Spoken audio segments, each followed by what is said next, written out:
some of the issues that, I mean, after all, later on in the agenda, we've got an agenda item highlighting things that are coming down the track, and it's almost certainly the cumulative impact one comes from that particular area. Mark, do you want to say something? Just something that seems to have slipped off the reports that we've been tracking for a couple of years, and that's plans by the council to start the mortgage scheme. Okay. So, go on, what do you... It was mentioned at the last meeting, it was mentioned at the start meetings that we wanted to be kept up to date with what the council was planning to do. Okay.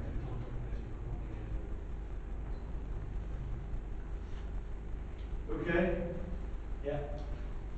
Right. Moving on. Number 7 is the again a key document in our new world, which is the overall performance and performance against specific targets. I won't say anymore. Got to get shouted at. So maybe David, you want to? Yeah, if I could just say just a few words of introduction. I mean, the performance report is as set out. There are 2 indicators in there that are red at the moment. One in Mark's area and one in my area. What we thought it would just be useful to do is just explain to the committee why those are red and what the current circumstances are and how we can take action to improve that situation. That's okay, thanks. If I start with the one in relation to major planning applications. Major planning applications, as members will be aware, fall under a number of categories. That's where there are 10 or more dwellings, or for outline applications, it's areas above 0.5 per hectare or more. The creation of 1,000 square metres or more of floor space, or the site exceeds 1 hectare. Mineral working applications and all waste-related developments. The reason for just mentioning that is that we don't have too many around minerals and waste, but we do have quite a lot of applications that fall into a major category. The current way that major applications are determined is that they all need to go for approval through the planning committee. And that is the case whether there are objections to those applications or whether there are no objections to them. And just recently there's a number of applications that have gone through the planning committee for fairly major developments where there have been no objections from board members or from members of the public. The fairly large housing developments like some of the reserve rights at Carlton Park, for example, and others.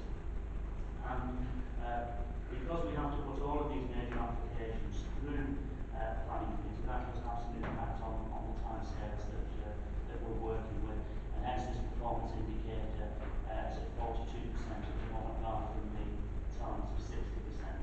So what we are going to explore is ways in which we can look at the way that the council or planning committee deals with major applications in the future. Now I would stress that clearly we will need to bring a report to the planning committee on this because they will need to consider the changes to any of the current scheme of delegation. But we're going to enter into some discussions around some of these issues where there are no objections from board members or members of the public to major applications to see if we can actually explore speeding that process up.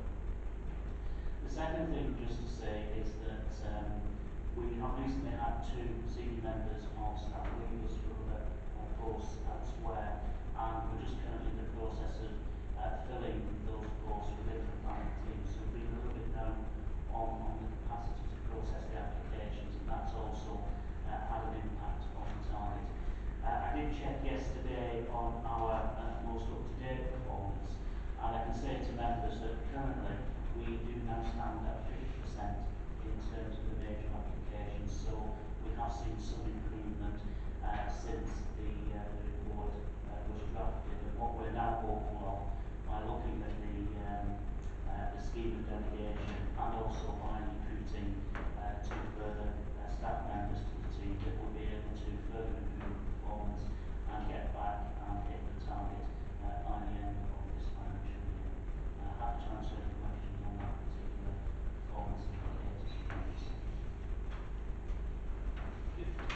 just as a, we're okay as members of the planning committee, and it's just, it's not any declaration of interest on it, I wouldn't have thought.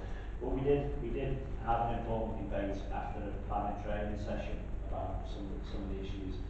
I think the members who were there expressed that if members were seen to be the logjam in terms of site visits are really appreciated by elected members.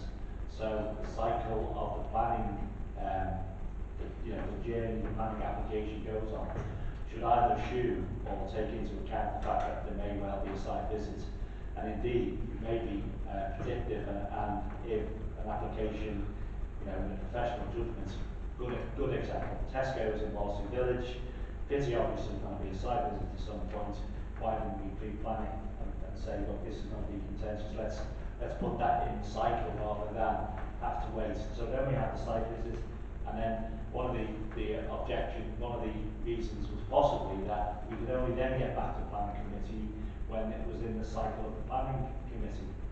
Well, if the stats being lost or the planning committee being a week too late or 2 days too late, at one off planning application committee within So basically the offer was there for members to try and cooperate, to try and keep within the stat. But I don't think members wanted to lose sight of the public's involvement in planning applications being absolutely vital. You've been there, the planning committee, David, everybody's been there. It's the one where the public turn up and have a real deep interest because it's something they believe directly affects them. So we don't sort of baby out the bathwater, but we are willing, I think, the planning members to try and ease the system, but keep full public involvement as a priority. Thank you, that's fair. Let me just respond. Just to be clear with members, I'm not suggesting that site visits are an issue that is affecting this performance indicator. I think, as we've discussed at the planning committee before, there are maybe some issues that we need to think about the number of site visits, but as long as those site visits are for clearly specified planning reasons, then we have no problem with that, because as Councillor Farage rightly says, this is a process that needs to involve members of the public where those planning applications are. So all I was making in terms of the point here was just that there are certain major planning applications where we don't have any objections and there are no issues with them, but we do have to put them under the scheme of delegation through the planning committee, and sometimes that has an impact on the process. And all I'm seeking to explore is in those circumstances where there aren't any objections to applications and there's no issues with board members, that we're able to deal with those major applications under office of delegation, obviously with the approval of the planning committee, because that will just help to speed that process up. But in no way am I suggesting that we change site visit arrangements and that reduces board members and members of the public's opportunity to have the planning committee go and visit those sites. Councillor Francis' suggestion I think is very helpful, and as we do sometimes, don't we do structure the site visits in advance of the committee where we know we're going to those issues, and that does help us. And if that's a suggestion coming forward, then we can do that. But I'm not under any circumstances suggesting that we do away with site visits or do something to really, really important that members of the planning committee get to see those sites where there is some controversial issues or some oppositions and things. But that's a helpful suggestion. Thank you. I wonder whether it's possible for Mark just to... Yeah, will do. Just thanks on that. I think it's Steve to make quite a valid point. We talked earlier about unemployment. Getting planning consent through as quickly as possible, but while at the same time meeting the democratic requirements is a key thing. So anything we can do in that area has to be important. I think later on we talk about the blue side here, the language of the extent of house further than they used to, which is purely an effort to try and stimulate the economy. This probably would have a greater impact on stimulating the economy. We can get some of these schemes agreed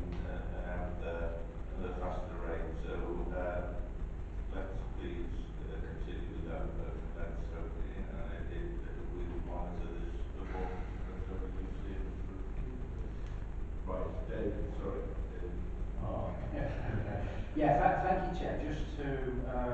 Just before I give a quick over, I'm mindful, I think it's just worth stating that in terms of process, we've had a red indicator here within the corporate plan, and that was actually highlighted at the Council's Coordinating Policy and Performance Committee back on the 3rd of September.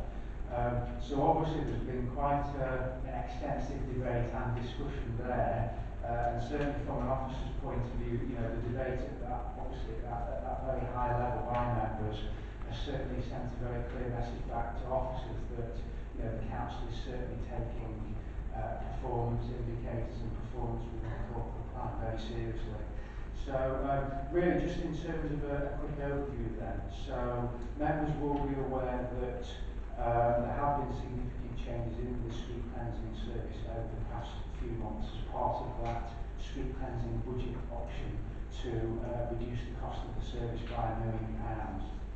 Even though this indicator in the corporate plan relates to primary retail areas and gateway routes, and actually the standards in the contract haven't been affected, it is fair to say that during this Q1 period, which was April to June of this year, the BIFA workforce were obviously going through a period of very significant uncertainty and the threat of potential compulsory redundancies at that time. So certainly during this period where performance has been down, that does coincide with, as I said, those issues with you know, morale and productivity of the workforce and some of the issues around supervision and things like that. The one thing I'm pleased to say is that obviously we've now implemented that option. We've got the new reduced service up and running since the 1st of July, and we managed to achieve that through voluntary redundancies. So even though the service has scaled back overall, we have addressed that issue of the workforce morale now, and we're really hoping that that is behind us. I think the other point to mention as well, just very briefly, is that when we looked at the detail of that performance indicator, and we were coming out at that 83% figure in the corporate plan, the indicator's made up of litter and detritus, and actually looking at the detail, our score on litter was only just slightly off target. It was the detritus score, which is all of the muck and the grime that builds up in the channels, which actually really let us down and caused a problem. So operationally going forward, we are giving that real attention. So really, just combining a number of things really, Chair, we're hoping that the establishment of a dedicated gateway teams, the focus on detritus, and also hopefully we've addressed those issues with the morale of the workforce and that certainty now going forward, combined with some improved client monitoring and audits. We're hoping that we should be able to get performance in this area back on track. Thank you. Thanks, Mark. Any points, questions? We've got a review looking at that particular item, Chair, haven't we? So you've got an ongoing review looking at that particular item as well. So it leaves you that it has improved the indicator as well. Yeah, I think it does. I mean, Mark, just one question is some of these measures we're going to do sort of 3 monthly snapshots, and this is one that you can't really look at it on a monthly basis. Even though, is there a mechanism when it is obviously it's become highlighted, it's famous as the corporate plan, basically it's right at the top of the dashboard. So is there a mechanism to enable us to do a more sort of just to get I mean, I know you're reasonably confident that it's going to come over this quarter, but I mean, is there a way that you can get feedback within the quarter rather than waiting until the end? Through you, Chair, yes there is. So in terms of the formal indicator measure, that is something that has to be less frequent and there's a resourcing approach with that. But very simply, we do joint audits between ourselves and BIFA, and we can do informal audits on a weekly basis to actually check how standards are actually performing out on the ground. And as you would probably imagine, after obviously the discussion on the 3rd of September, I certainly went back to our waste and environment team to actually stress to them the need to be just checking where the indicator was up to give us some comfort that we're starting to get back on track. So at this moment in time, I'm hoping that will be the case. Okay, yeah, no, that's helpful. All right, so if Chair, can I add a positive note on the training we received on understanding this performance plan and with it? Certainly 2 sessions were held. Is it Tony Kinsella, was it? Yeah, who held it. I wouldn't mind recording our thanks for the training, and it's really positive and really makes this a more useful tool to all members, so that would be good. I mean, it'd be great. yeah, I totally agree. As somebody who attended one of the training sessions, and it's also nice to see that we've got a nice colour version of it as well, which, mind you, those of us that are colour blind, we quite like the old black and white one. Those are colour blind, the pink ball and yeah, I'm sure it's wonderful. Okay, agenda item 8, budget monitoring arrangements. Just as a reporter, David, do you want to say something? I mean, I just thought, to be perfectly honest, it was really just saying almost like in faulty tales fashion, it was saying something obvious, really, that I wouldn't expect it to say anything other than we should look at those areas, but am I missing something? No, Chair, I don't think you're missing things. Just 2 things from this report. It does set out an approach to looking at the budget, which this report just asks you to consider and endorse. Just in terms of where we are currently, in terms of budget monitoring across the Directorate, we are on target. We're not forecasting any overspends or any financial issues at this stage in the year. No, I mean, so that report, I don't think we've got any problem with that. It's clear. As far as at some stage we will get updated performance data. I know it's going to cabinet this week, but I mean, also we need to pick up the numbers at some stage. We not. I mean, we do need to pick up it. Not only do we not, we need to see the actual performance. I mean, you're saying, well, okay, they're all green and we're going to hit the targets, and maybe in some areas we're actually going to exceed the targets. So maybe we need to know a little bit about that, but we do need to actually. I think there's a problem over timing when we have this committee, but nevertheless, I think it is important that we do get figures.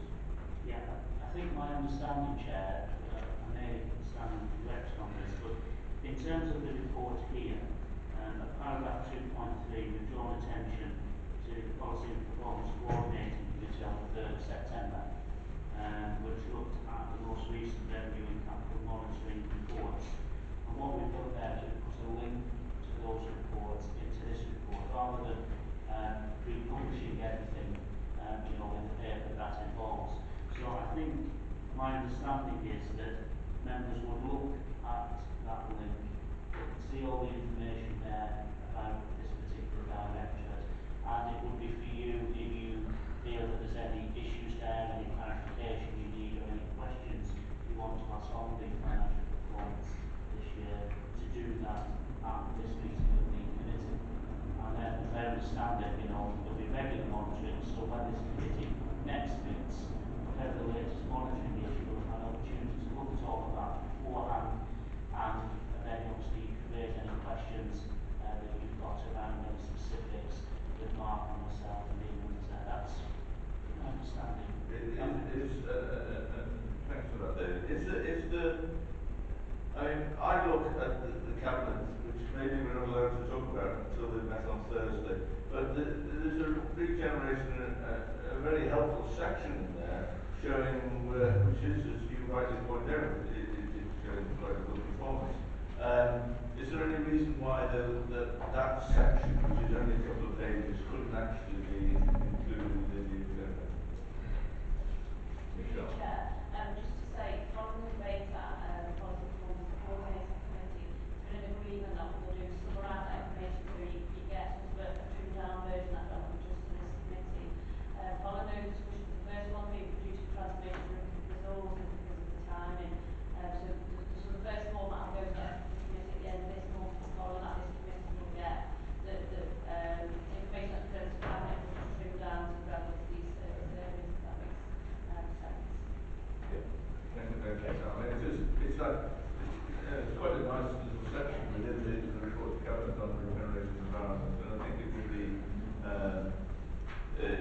useful for all members if we actually saw it rather than have to necessarily follow a link and look at what other people are doing or not doing, so we can concentrate on this particular area.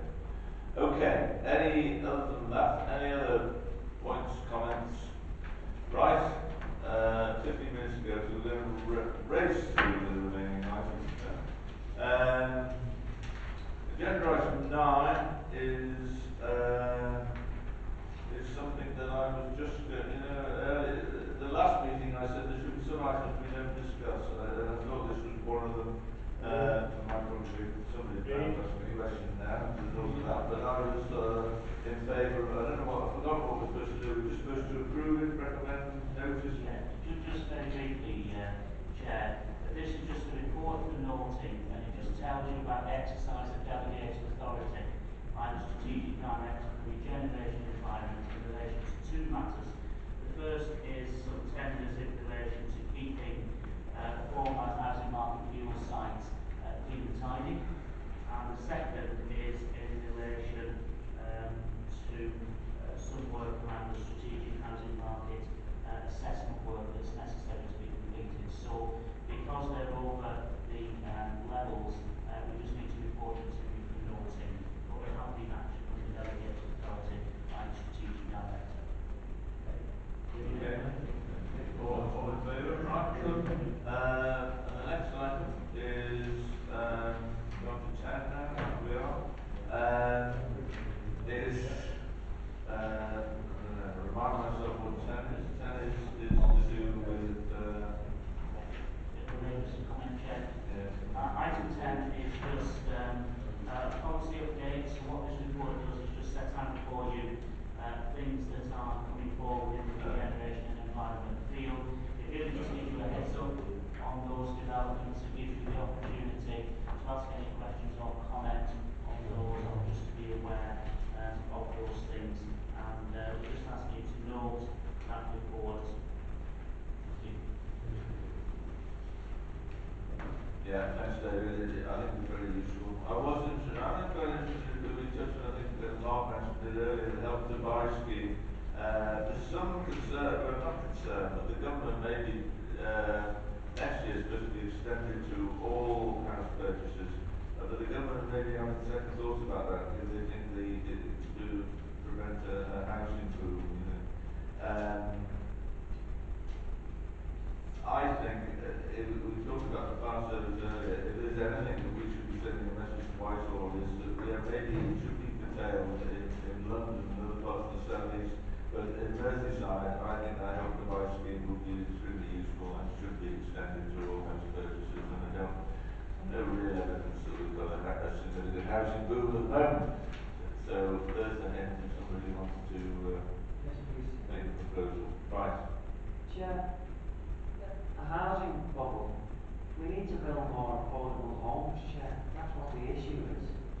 We need to build more houses that people can afford, and to stop the private landlords are making an absolute fortune. So instead of talking about rights to buy and all the rest of it, start building social housing that people can afford to live in, and cap rents for goodness sake, so the private landlords are not making an absolute fortune in a time of austerity. That's what we should be talking about. Never mind right to buy and the rest of it. Build social housing. Thanks, Chair. Yeah. No, I mean, I'm not disagreeing with that, but obviously, if people can buy their own homes, then maybe it takes them out of the rented sector and maybe eases the pressure on the rented sector, which is enabling, if landlords are charging extortionate rents, they're doing it because there's no demand for it. So anything we can do to reduce that demand would I can respond to that, but we'll go over. we would, thank you for noting that. Very kind. Right, other than that, I think this is quite a useful section and does draw our attention to various things. Okay, I'm going to move on. Agenda item 11, which is permitted development rights, which is to do with, I think I touched on it before, didn't I? This is the government's policy to allow. Just a very couple of brief comments. This was a report that was considered by the planning committee on the 30th of May, so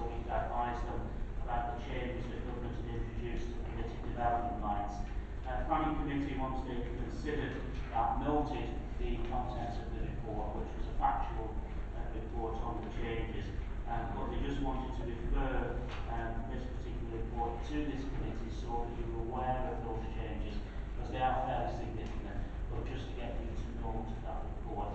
I wouldn't propose, unless you want me to go through the detail of this, but it's there for you just for information. Thank you. No, go on. Paul. No, I'm grateful for obviously the detail of this. I mean, this is what I do for a living, as many people would be aware. I mean, it's no surprise to me that we have issues in the planning office when confused legislation like this is presented, you know, for officers to have to deal with. I mean, it's been thrown together. You know, lots of the officers themselves have been confused over it. It's no wonder that members of the general public misinterpret it, and it's a sad reflection upon the way this government's, you know, put this together. You know, it's not a political point. It's just more, you know, it's more pressure on our planning officers. Potentially, it's a reduction in income and fees for the local authority, and you know, it doesn't really point out the fact that it's actually there's many issues within this. You know, the headlines are that, you know, planning legislation has been streamlined. In fact, in some areas there's more work for planning officers and there's less income from it. So, you know, it's I'm just really raising a point that, as far as I'm concerned, that, you know, this is a source of more confusion, more issues for our planning officers, and anyway, that's it. No, I mean, I understand what you're saying. It is one of the government have an initiative, they want to do something to stimulate the economy, so they come up with an idea. Then there was a hoo-ha over it, so they finished up with a modified version. The modified version becomes the devil in the detail, so it does become a big argument. And I do note that they have to go through planning, they still have to be reported to planning, and they don't get any fee for looking at it either. So from a local authority point of view, I mean, I understand where the government's coming from, what they're trying to do, but I mean, I equally pick up the point you're making, Paul, about the sort of trying to get rid of bureaucracy, and then inevitably you don't quite totally succeed. It was ever that I half suspect. Go on. Mike. Yeah, Mike. Sorry. Okay, it's nearly 8 o'clock. To follow on from that, Chair, I've actually got a resolution here which I'll hold a second for. We strongly disagree with the government's, and this isn't party political, Chair, we strongly disagree with the government's slackening of the building regulations that previously needed council involvement with regard to planning applications. And we've all read about the 6 metres and the 8 metres for detached and semi-detached regulations and the potential impact on fees and the already overstretched land requirement. So this really is, and I fully agree with what Paul said, who is an expert in this field, we must all agree. And yes, it is a thing that was half-baked, and it is, well, it's just awful. And I hope I can get a second, and I hope we can vote on this. So we've got a resolution to support, basically, what Paul's just said. Thank you. Okay, somebody want to second that? Mark? So you want to speak or you second it? Just to say, this information probably got used for all members, and I'm going to work for it, but you know, as people start developing, you know, they'll get questions about why this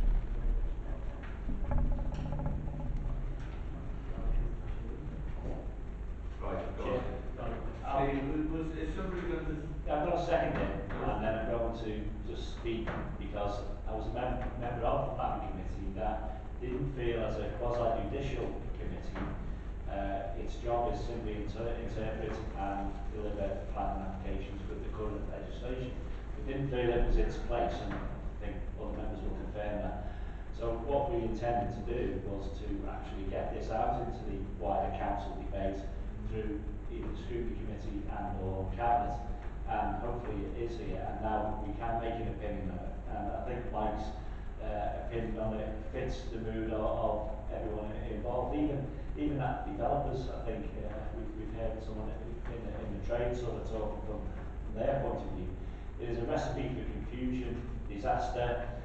It will make people believe that you do not need any sort of consent for extensions the size of 6 metres on semi-detached houses and 8 metres on detached properties, because the word is out there, permitted development means you don't need permission off anyone. That will then lead to them avoiding the building regulation inspections, which could mean to unsound structures being built. It will also cause massive neighbour conflict. Anyone who's been on the planning committee to see the fights, the arguments over smaller extensions and that, particularly, dare I say it, in more well-heeled areas where people protect their properties to the nth degree. It is a recipe for disaster, and at a time when the planning department needs more income or is struggling, it actually moves in an income source from them. I think, deregulation is a catchword used very often, but deregulation without thought is leading to disaster. And it would be, members of this committee who will bear the brunt. He's built an extension without planning permission. He doesn't need planning permission. No, that's not true. You can imagine the surgery stuff going on. I just think it is a real mess, and at least we've got a chance to say that. I think we should all vote to say it's a mess. Well done, Steve. You do sound a bit like some of those Tories from the Shire counties who would have made exactly the same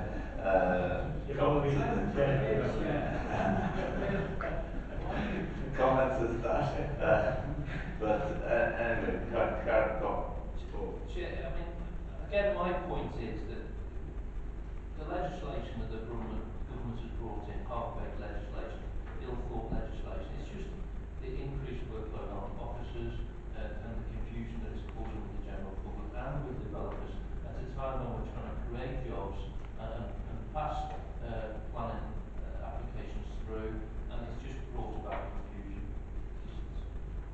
I mean, but you're right. You've got to remember there was that create jobs element, and the government were looking, maybe with a degree of desperation, who knows, but they were looking to find ways to stimulate the economy. And in essence, as a principle, that was one that they thought would have some value, that we don't start building extra conservatories on the back of our houses. And I mean, Steve picked up the issues that will arise from it.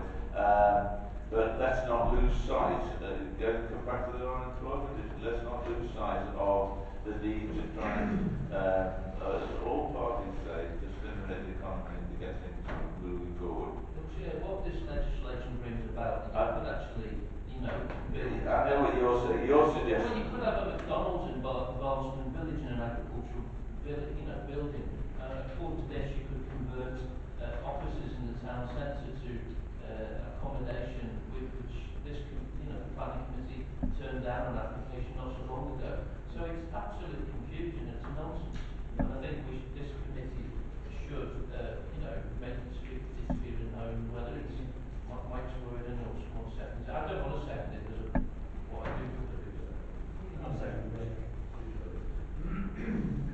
Okay, well, 1 minute to 8 o'clock, so this councillor will leave. Not a comment. Can I hear the resolution again, please? Yeah.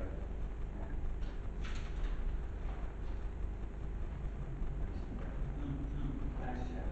I strongly disagree with the government-led slackening of the building regulations that previously needed council involvement with regard to planning applications.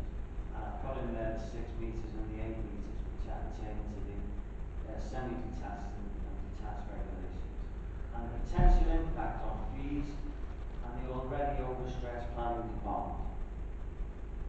That's the resolution. Thank you. Can we just change that first word into planning or